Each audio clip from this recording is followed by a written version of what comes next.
Dear students, आज मैं आप लोगों को बताने जा रहा हूँ देयर का प्रयोग। देयर का प्रयोग बहुत ही महत्वपूर्ण है। आमतौर पर छात्र समझ नहीं पाते हैं कि कहाँ पर देयर का प्रयोग होता है। हम बात करते हैं, वही मैं बताने जा रहा हूँ आपको देयर का प्रयोग कहाँ होता है। देखिए, कोई वाक्य अगर लिखा हो, जैसे यहाँ पे हमने 4 एग्जाम्पल 5 एग्जाम्पल लिख लिया है, कोई वाक्य लिखा हो उससे हमें पता करना है देयर का प्रयोग कब होता है। तो इसका रूल है कि देयर का प्रयोग उसी वाक्य में होता है जिस वाक्य के अंत में क्रिया है, था, थी, थे में से कोई हो, मतलब इज, आर, वाज, वेयर क्रिया के रूप में हो, और उस वाक्य में आने वाला कर्ता जो सब्जेक्ट हो क्रिया से ठीक पहले आए, तो उसी वाक्य में हम देयर का प्रयोग करते हैं। अब देयर के प्रयोग से ट्रांसलेट कैसे होता है, अब हम सेंटेंस के थ्रू हम आपको बताने जा रहे हैं। जब ट्रांसलेट होता है देयर के प्रयोग वाले वाक्य का, तो सबसे पहले देयर को लिखते हैं, उसके बाद हम वर्ब को लिखते हैं यानी क्रिया को लिखते हैं, उसके बाद हम सब्जेक्ट यानी कर्ता लिखते हैं, और लास्ट में जो है कि हम ऑब्जेक्ट लिखते हैं यानी कर्म लिखते हैं। बाकी देयर से हट करके दूसरा कोई वाक्य होता है जो पहले कर्ता आता है, लेकिन देयर का प्रयोग होता है तो देयर का प्रयोग ही पहले होता है, उसके बाद क्रिया आता है, तब कर्ता आता है, तब कर्म आता है। आइए एग्जाम्पल के माध्यम से हम आपको दिखा रहे हैं। पहला वाक्य, मेज पर 2 पुस्तकें हैं, इसको हमें ट्रांसलेट करना है। अब इसको आप देखें रूल कैसे फॉलो कर रहा है कि नहीं।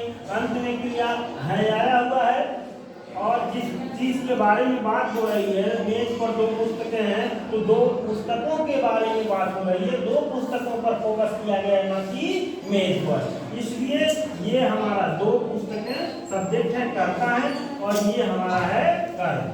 जिसके भी साथ प्रीपोजिशन लगा होता है वह कर्म ही होता है। और देयर के प्रयोग में हमेशा आप देखेंगे, जैसे यहाँ पे मेज पर, दूसरे वाक्य में क्लास में, तीसरे वाक्य में उज्जैन में, चौथे वाक्य में फील्ड में, 5वें वाक्य में सड़क पर। तो इस तरह से पहले भाग में हमेशा प्रीपोजिशन लगा होता है। इसी से पता चलता है कि ऑब्जेक्ट कर्म पहले आया है, इसलिए देयर का प्रयोग होगा। ट्रांसलेट करते हैं, मेज पर 2 पुस्तकें हैं, तो सबसे पहले हम लिखेंगे देयर। देयर देखिए, देयर का प्रयोग है तो देयर लिखेंगे, उसके बाद वर्ब, मतलब क्रिया लिखना है। क्रिया मतलब है, तो है किसके लिए आया है का मतलब 2 हो सकता है आपका, इसका मीनिंग इज भी हो सकता है और आर भी हो सकता है, दोनों में है होता है। तो हम इसमें जिसके बारे में चर्चा की गई हो, फोकस किया गया, उसको देखते हैं। तो यहाँ है किसके लिए आया है, 2 पुस्तकें, 2 पुस्तकें हैं, तो इसलिए 2 पुस्तकें हैं, बहुवचन में है सब्जेक्ट हमारा, तो है की अंग्रेजी हम लिखेंगे आर, क्योंकि प्लूरल नंबर में है की अंग्रेजी होती है आर। अब क्या है, हमको सब्जेक्ट लिखना है, सब्जेक्ट यानी 2 पुस्तकें, 2 पुस्तक के लिए मीनिंग क्या होती है, बुक, तो हो जाएगा बुक। अब क्या बचा, ऑब्जेक्ट बचा, कर्म, मतलब क्या हो गया इसमें, मेज पर। तो मेज पर की अंग्रेजी हम लिखेंगे ऑन द टेबल। पहला सेंटेंस हमारा हो गया। अब दूसरा सेंटेंस है, क्लास में एक कुर्सी है। अब देखिए, अब अगर डिवाइड करें किस तरह से आपका बढ़ता जाएगा, 3 पार्ट में आपका सारे सेंटेंस बचते जाएंगे समझने के। क्लास में एक कुर्सी है, तो इसमें भी सबसे पहले देयर का ही प्रयोग हम करेंगे, देयर।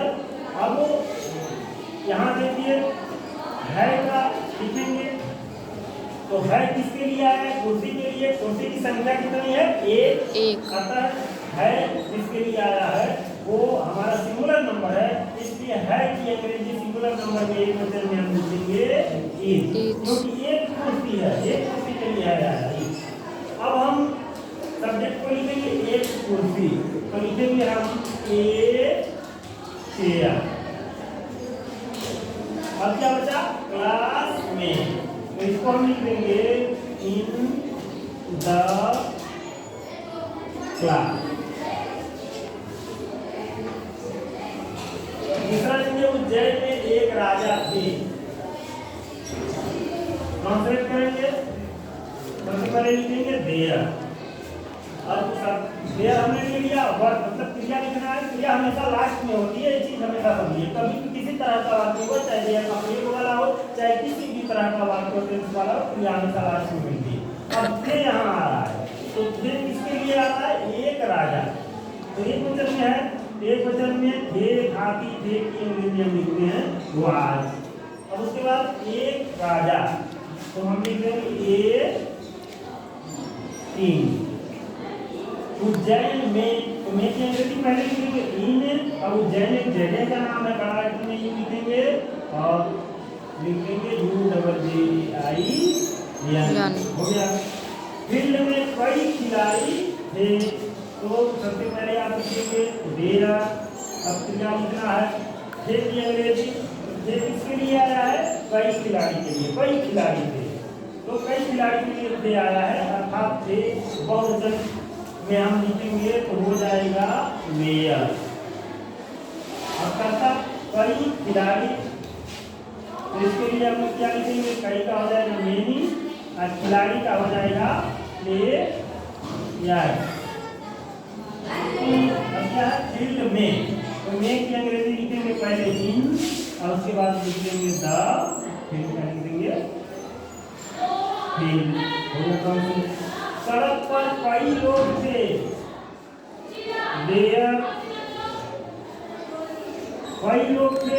जैसे कई खिलाड़ी थे तो थे की अंग्रेजी लिया जाएगा, उसी तरह से कई लोग थे, कई लोग ज्यादा लोग हो गया तो थे की अंग्रेजी बहुवचन हो जाएगा where.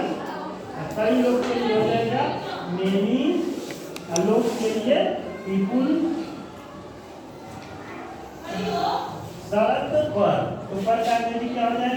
On the road, ROAD। तो इस तरह से हमको भी समझना है देयर का प्रयोग कहाँ करना है। ऐसे संरचना कहीं भी देखिए, पहले देयर का प्रयोग जहाँ भी होगा, हिंदी का वाक्य होगा तो पहले कर्म आएगा, जिसमें में पर के सामने इस तरह से आएगा। से पहले इस तरह से आएगा पहले पार्ट में, दूसरे पार्ट में आपका सब्जेक्ट होगा और तीसरे नंबर पे आपका वर्ब होगा। ये इस तरह से संरचना कहीं भी मिले तो आप समझ लीजिएगा वहाँ देयर का प्रयोग होगा। अब ट्रांसलेट के लिए एक जैसे बन गया है, आप एक सिस्टम ले सकते हैं। देयर अपने तरफ से लिख रहे हैं, प्रयोग बन रहा है, उसके बाद देखिए दाएं से बाएं, लास्ट में वर्ब का नंबर लास्ट में होती है, दूसरे नंबर पे। अब देयर तो हम पहला नंबर में लिखिए, मान लीजिए इसका लीजिए, फिर तीसरे नंबर पे दो पुस्तकों का लीजिए, फिर चौथे नंबर पर मेज पर। इस तरह से नंबरिंग में डिवाइड करके भी आप ट्रांसलेट कर सकते हैं, शब्दों को सेट कर सकते हैं, गलती से बच सकते हैं। तो आशा है कि आप लोग इसे समझ गए होंगे और फिर आगे आपको बताया जाएगा।